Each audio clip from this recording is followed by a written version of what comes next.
ICC టీ20 world cup 2026లో India domination కొనసాగుతూనే ఉంది. నిన్న జరిగిన ఇండియా వర్సెస్ పాకిస్తాన్ మ్యాచ్లో పాకిస్తాన్ని చిత్తు చేసి టీమిండియా సూపర్ 8లో ప్లేస్ ఫిక్స్ చేసుకుంది. ప్రపంచ క్రికెట్ అమ్మాయిలంతా ఎంతగానో ఎదురుచూసే India versus Pakistan high voltage మ్యాచ్ని ఇండియా వన్ సైడెడ్గా గెలిచి లో వోల్టేజ్ మ్యాచ్గా మార్చేసింది. ఈ దెబ్బతో ఆధిపత్యాన్ని చూపిస్తూ పాకిస్తాన్పై తన రికార్డుని 8-1గా మార్చుకుంది. ఈసారైనా ఇండియాను ఓడించాలని పాకిస్తాన్ కలగానే మిగిలిపోయింది. వాస్తవానికి ఈసారి పాకిస్తాన్ ఇండియాను ఓడించడానికి చాలా పెద్ద ప్లాన్తో వచ్చింది. అదేంటంటే ఐసీసీ టీ20 వరల్డ్ కప్ చరిత్రలో ఎన్నడూ లేని విధంగా 6 స్పిన్నర్లను ఉపయోగించింది. అంటే టోటల్గా 20 ఓవర్లలో 18 ఓవర్లు కేవలం స్పిన్నర్సే వేయించింది. వాళ్ళ టీంలో ఏకైక స్పేసర్ అయిన షాహీన్ అఫ్రిదీని కేవలం 2 ఓవర్లు మాత్రం వేయించింది. ఈ 19 ఏళ్ల టీ20 వరల్డ్ కప్ చరిత్రలో ఇలా ఎప్పుడు ఏ టీం కూడా 6 స్పిన్నర్స్ వేయించలేదు. అలాగే వాళ్ళు ముందు నుంచి ఎంతో అయిపిచ్చిన ఉస్మాన్ తారిక్ కూడా పెద్దగా వికెట్ రాలేదు. ఇలా వాళ్ళు ఎన్నెత్తులు వేసినా కూడా దీని ముందు పనిచేయలేదు. ఇలా పాకిస్తాన్ని మడతపెట్టడంలో మన సన్ రైజర్ అయిన ఈశాన్ కిషన్ బ్యాటింగ్తో దెబ్బతీస్తే ఇక మన బౌలర్స్ కూడా వాళ్ళని 60 పరుగులకు భారీ తేడాతో ఓడించడంలో కీలక పాత్ర పోషించారు. ఈ మ్యాచ్ హైలైట్ చూసుకున్నట్లయితే ఈ మ్యాచ్లో టాస్ గెలిచిన పాకిస్తాన్ ముందుగా బౌలింగ్ చేయడాన్ని ఎంచుకుంది. అప్పుడే సూర్యను కూడా మీరు టాస్ గెలిస్తే ఏం చేసేవాళ్ళని అడిగితే మేము బ్యాటింగ్ చేసేవాళ్ళమని సూర్య చెప్పాడు. అంటే ఇందులో టాస్ ఓడిపోయినా కూడా ఇండియాకి బ్యాటింగే వచ్చింది. కాబట్టి టాస్ ఓడినా కూడా గెలిచినట్టే అయింది. ఇందులో ఒక ఇంట్రెస్టింగ్ విషయం ఏంటంటే ఈ మ్యాచ్లో కూడా పాకిస్తాన్ కెప్టెన్కు మన సూర్య షేక్ హ్యాండ్ ఇవ్వలేదు. అచ్చం ఏషియా కప్లో ఎలా అయితే చేశారో ఇందులో కూడా అలానే చేశారు. ఇక టాస్ గెలిచిన పాకిస్తాన్ వాళ్ళ టీంలో ఏ మార్పులు చేయకుండా బరిలోకి దిగితే ఇండియా మాత్రం 2 మార్పులు చేసింది. అంటే సంజు ప్లేస్లో అభిషేక్ శర్మని, అలాగే హర్షదీప్ స్థానంలో కుల్దీప్ని తీసుకొచ్చింది. వాస్తవానికి ఈ మ్యాచ్లో అందరి ఆశలన్నీ ద మోస్ట్ డేంజరస్ బ్యాటర్ అయిన అభిషేక్ శర్మ పైనే ఉన్నాయి. కానీ అతను అందరి ఆశలపై నీళ్లు చల్లి మళ్ళీ డకౌట్ అయ్యాడు. ఆ పిచ్ బ్యాటింగ్ వ్యతిరేకంగా ఉందని తెలిసి కూడా బంతి ఆగుతూ వస్తుందని చూడకుండా షాట్ ఆడే ప్రయత్నం చేసి డకౌట్ అయ్యి ఈ విధ్వంసకర బ్యాటర్ని ఎలా అయినా ఆపాలని సల్మాన్ అలీ ఆగా ప్లాన్తో ఫీల్డ్ సెట్ చేసి మరీ అతన్ని అవుట్ చేశాడు. వాస్తవానికి అభిషేక్ శర్మ ఇలా బ్యాటింగ్కి అనుకూలంగా లేని చాలా మ్యాచ్లో దంచుకొట్టాడు. అలాగే ఈ మ్యాచ్లో కూడా అలానే ఫ్లయింగ్ స్టార్ట్ ఇవ్వాలని షాట్ ఆడే ప్రయత్నంలో అవుట్ అయ్యాడు. ఈ దెబ్బతో అభిషేక్ శర్మను ఆకాశానికి ఎత్తిన అభిమానులే అతను తిడుతున్నారు. గుడ్డిగా బ్యాట్ ఊపుతున్నాడని అంటున్నారు. కానీ అభిషేక్ శర్మ మాత్రం మ్యాచ్లో చెలరేగి ఉంటే స్కోర్ సులభంగా 200 దాటేది. వరల్డ్ కప్ ముందు వరకు కూడా కన్సిస్టెంట్గా రాణిస్తున్న అభిషేక్ శర్మ వరల్డ్ కప్లో మాత్రం కొంచెం డల్ అవుతున్నాడు. అతను ఇప్పటి వరకు పరుగుల ఖాతానే ఓపెన్ చేయలేదు. మొదటగా జరిగిన యూఏ మ్యాచ్లో డకౌట్ అయ్యాడు. రెండో మ్యాచ్లో ఆడలేదు. మళ్ళీ మూడో మ్యాచ్లో డకౌట్ అయ్యాడు. దీన్ని అభిషేక్ శర్మ సర్చ్ చేసుకోవాలి. ఎందుకంటే రీసెంట్గా అభిషేక్ టోటల్గా 4 సార్లు డకౌట్ అయ్యాడు. కానీ టీమిండియాకున్న ప్లస్ పాయింట్ ఏంటంటే ఒక డేంజరస్ బ్యాటర్ అవుట్ అయితే మరో డేంజరస్ బ్యాటర్ వస్తాడు. అతనే ఈశాన్ కిషన్. అతను 2వ వికెట్కి తిలక్ వర్మతో కలిసి 87 పరుగులు జోడించాడు. షాహీన్ అఫ్రిదీకి భారీ సిక్సర్తో వెల్కమ్ చెప్పాడు. బ్యాటింగ్కి కష్టంగా ఉన్న పిచ్పై కూడా ఈశాన్ తన దూకుడుతో పరేషాన్ చేశాడు. భారీ షాట్లతో పాకిస్తాన్ స్పిన్నర్లపై దండయాత్ర చేశాడు. దీంతో పవర్ ప్లేలోనే ఇండియా 52 పరుగులు రాబట్టింది.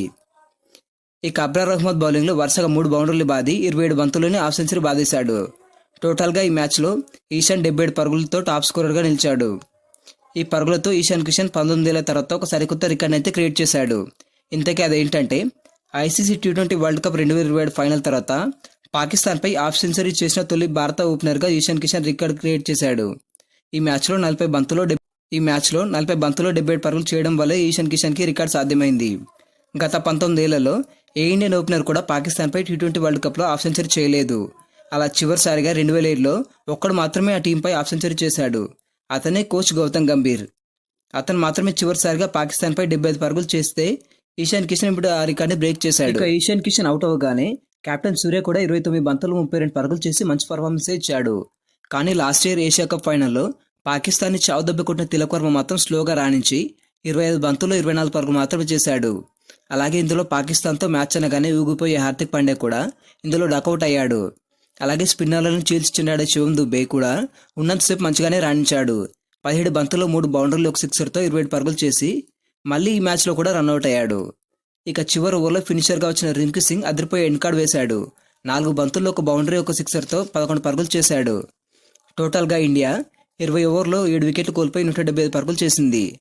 ఇందులో పాకిస్తాన్ బౌలర్లలో సయీం అయూబ్ 3 వికెట్లు, సలీం ఆగా, అఫ్రిది, తారిక్ తల వికెట్ తీసుకున్నారు. ఇక 176 పరుగుల భారీ టార్గెట్తో బరిలోకి దిగిన పాకిస్తాన్ మొదటి నుంచే చుక్కలు చూసింది. ఇందులో పాకిస్తాన్ ఓపెనర్ అయిన ఫర్హాన్ని హార్దిక్ పాండ్యా మొదటి ఓవర్లోనే డకౌట్ చేశాడు. సేమ్ అభిషేక్ శర్మని 4 బంతుల్లో ఎలా అయితే డకౌట్ చేశారో సేమ్ అలాగే ఫర్హాన్ని కూడా హార్దిక్ డకౌట్ చేశాడు. అలాగే మరో ఓపెనర్ అయిన సయీం అయూబ్ని బుమ్రా 2వ ఓవర్లోనే అవుట్ చేసి పడేశాడు. ఈ మ్యాచ్ ముందు వరకు కూడా అయూబ్ చాలా ఎక్స్ట్రాలు చేసేవాడు. నేను బుమ్రా బౌలింగ్లో 6 సిక్స్లు కొడతాను, అభిషేక్ అంటే నేనే తోపు అని చెప్పేవాడు. అలాంటి వాడు 2 పరుగులకి అవుట్ అయ్యాడు.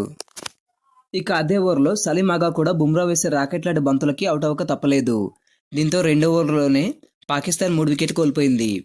ఇక 5వ ఓవర్ నుంచి మన స్పిన్నర్స్ వేయడం మొదలుపెట్టారు. దీంతో అక్షర్ వేసిన 5వ ఓవర్లో బాబర్ అజాం క్లీన్ బౌల్డ్ అయ్యాడు. ఆ తర్వాత కూడా షాదాబ్ ఖాన్ మన తిలకవర్మ బౌలింగ్లో అవుట్ అయ్యాడు. ఆ తర్వాత వచ్చిన ఏ బ్యాటర్ కూడా 10 పరుగుల కంటే ఎక్కువ చేయలేకపోయారు. కేవలం షాహీన్ అఫ్రిది ఒక్కడు మాత్రమే 23 పరుగులు చేసి చివరి వరకు నాటౌట్గా నిలిచాడు. ఇలా పాకిస్తాన్ 18 ఓవర్లకే 114 పరుగులు మాత్రమే చేసి 61 పరుగుల భారీ తేడాతో ఓడి కుప్పకూలిపోయింది. ఇక మన బౌలర్లలో పాండ్యా, బుమ్రా, అక్షర్, వరుణ్ చక్రవర్తులు 2 వికెట్లు తీస్తే కుల్దీప్, తిలక్ చెరో వికెట్ తీసుకున్నారు. ఈ విక్టరీతో ఇండియా నేరుగా సూపర్ 8లోకి క్వాలిఫై అయింది. మన టీమిండియాకున్న గొప్ప అడ్వాంటేజ్ ఏంటంటే బ్యాటర్లు ఫెయిల్ అయితే బౌలర్స్ రాణిస్తారు, బౌలర్స్ ఫెయిల్ అయితే బ్యాటర్స్ రాణిస్తారు. ఈ మ్యాచ్లో మాత్రం అటు బ్యాటర్లు ఇటు బౌలర్ ఇద్దరు రాణించారు. ఈ మ్యాచ్లో మన టీమిండియా గెలుస్తుందని తెలుసు, కానీ మరీ ఇంత ఈజీగా గెలుస్తుందని ఎవరూ ఊహించలేదు. ఇలా మన వాళ్ళు ప్రతిసారి పాకిస్తాన్ చిత్తుగా ఓడిస్తూనే ఉన్నారు. ఈ మ్యాచ్లో man of the match award మాత్రం ఇషాన్ కిషన్కే దక్కింది. ఈ వీడియోని నచ్చినట్లయితే లైక్ చేయండి. ఇలాంటి మరిన్ని అప్డేట్స్ కోసం మన ఛానల్ సబ్స్క్రైబ్ చేసుకోండి.